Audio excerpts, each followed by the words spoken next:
It could be a case of one step forward and one step back in U.S. China relations.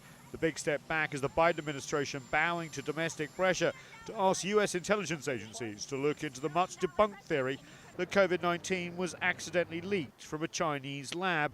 Their findings are expected in 90 days. We will continue pushing for a stronger multilateral investigation into the origins of the virus in China.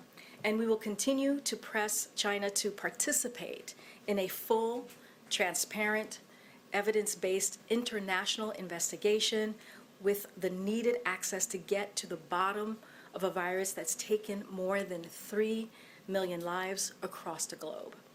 This new investigation follows unsubstantiated allegations from unnamed intelligence sources in the Trump administration about the Wuhan Institute of Virology and reports of staff getting sick in November 2019 before the COVID-19 outbreak was disclosed.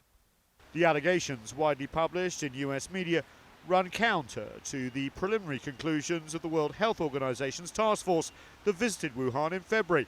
The team, which included US scientists, said the most likely source of COVID-19 spread was a zoonotic transmission from an animal like a bat to humans. Beijing reacted strongly against the White House investigation. The U.S. side does not care about facts and truth, nor is it interested in serious scientific origin tracing, but wants to use the pandemic to engage in stigmatization and political manipulation, and to shirk its responsibility. This is disrespectful of science and irresponsible to people's lives, and moreover, it undermines the global anti-epidemic efforts and solidarity. Beijing accused Washington of trying to deflect attention away from the US's massive death toll and over its mishandling of the COVID-19 pandemic. Meanwhile, a tentative step forward in trade between the two nations. The new US Trade Representative, Catherine Tai, held her first phone call with China's top trade negotiator, Vice Premier Liu He.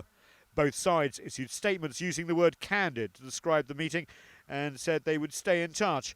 But the US signed that the review of trade policy towards China was still ongoing, suggesting tariffs imposed by the Trump administration will stay in place for now.